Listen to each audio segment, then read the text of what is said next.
बिस्मिल्लाहिर्रहमानिर्रहीम नहमदुहु व नसल्ली अला रसूलिल्लाहि करीम। ये प्रॉब्लम डिफरेंशियल इक्वेशन के linear differential equation with constant coefficient chapter से है। लीनियर डिफरेंशियल इक्वेशन इसलिए है ये क्योंकि y की पावर भी 1 है और इसके जो डेरिवेटिव हैं फर्स्ट ऑर्डर के सेकंड ऑर्डर के इनकी भी होल पावर 1 है और इनका आपस में मल्टीप्लिकेशन भी नहीं हो रहा है y का और उसके डेरिवेटिव्स का आपस में, इसलिए लीनियर है। कांस्टेंट कोफिशिएंट इसलिए बोला क्योंकि देख रहे हैं कि सेकंड डेरिवेटिव का कोफिशिएंट नहीं लिखा तो 1 होगा और फर्स्ट डेरिवेटिव का -5 है और प्लस का 6 है y का कोफिशिएंट, तो इसलिए ये कांस्टेंट कोफिशिएंट यानी linear differential equation with constant coefficient है। इस डिफरेंशियल इक्वेशन को सॉल्व करने के लिए सबसे पहले हम इसको डी नोटेशन में लिख देंगे, आसानी रही हमारे लिए क्योंकि हम d/dx को कैपिटल D से डिनोट करते हैं, इसलिए dy/dx को हम लोग लिख देंगे dy के इक्वल। इसी तरीके से d2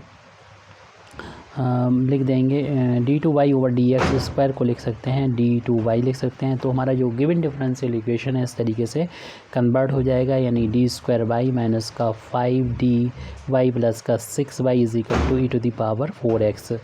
तो ये लिखने के बाद हम y राइट हैंड साइड में कॉमन ले लेंगे, तो d² माइनस का 5d प्लस का 6y को हमने यहाँ पर कॉमन ले लिया, e⁴x y को हमने बाहर लिख लिया है, यहाँ पर कॉमन था सभी में।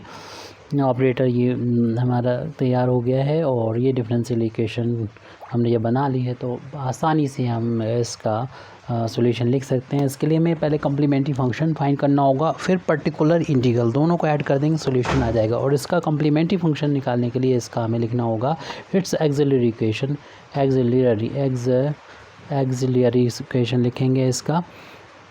तो इसकी एक्सिलरी इक्वेशन यानी जो हेल्प करेगी इसके कम्प्लीमेंट्री फंक्शन को फाइंड करने में। फाइंड करने का तरीका ये है, एक्सिलरी इक्वेशन का y का जो कोफिशिएंट d का फंक्शन होता है, d की जगह पर वहाँ पर m पुट कर दीजिए उस फंक्शन में, यानी m² माइनस का 5m प्लस का 6 इज इक्वल टू 0। और इसको या तो हम क्वाड्रेटिक फार्मूला लगाएं, मीन्स उमर खयाम वाला फार्मूला, यानी क्वाड्रेटिक यानी सिद्धाचार का फार्मूला, या फिर हम इसके फैक्टर करके भी इसको सॉल्व कर सकते हैं, क्योंकि 6 को हम लिख सकते हैं 2 × 3 और 2 और 3 का सम 5 होता है। 5 प्लस माइनस का लाना, दोनों की क्वांटिटी माइनस, क्योंकि इन दोनों के इंटू जो है प्लस का आ रहा है, तो इसे लिख सकते हैं m² माइनस का 2m, या आप अच्छी तरीके से जानते हैं तो कोई प्रॉब्लम की बात है नहीं इसमें। 2 2 को पेयर कर लेंगे, m कॉमन ले लेंगे तो m - का 2 हो जाएगा, -3 कॉमन लेंगे तो अंदर के साइन चेंज हो रहे हैं, ये प्लस का हो जाएगा, माइनस का हो जाएगा, 2 इज इक्वल टू 0 माइनस ये 2 टर्म हो गया, इसमें से ये कॉमन आ जाएगा, m - का 2 m - 2 कॉमन आएगा तो m - का 3 बचेगा is equal to 0।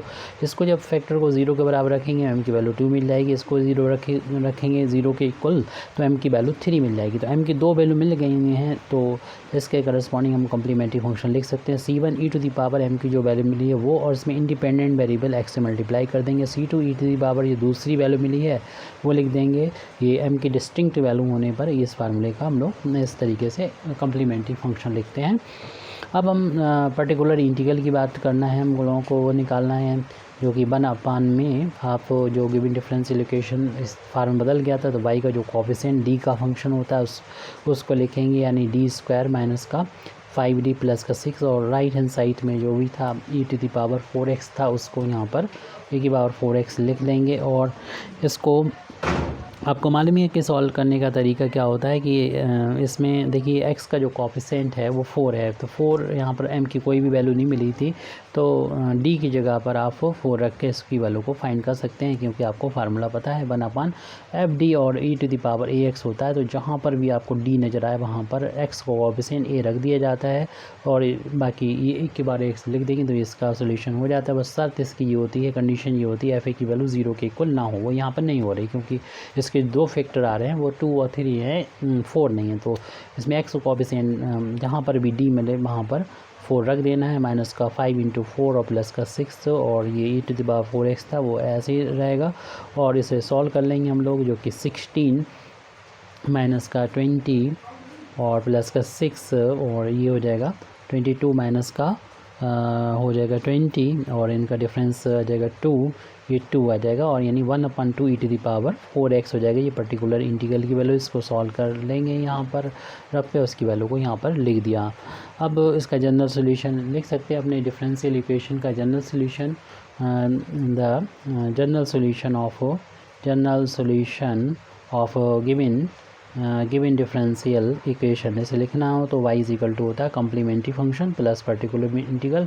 General solution ये इसलिए कहलाएगा जितनी आर्बिट्री कांस्टेंट है, जितने ऑर्डर का डिफरेंशियल इक्वेशन है उसमें इतनी ही आर्बिट्री कांस्टेंट है, इसलिए ये जनरल सोल्यूशन कहलाएगा। क्योंकि y is equal to complementary function ऊपर फाइंड कर चुके हैं, ये लिखा हुआ है, हम यहाँ से देख के नोट कर दे रहे हैं।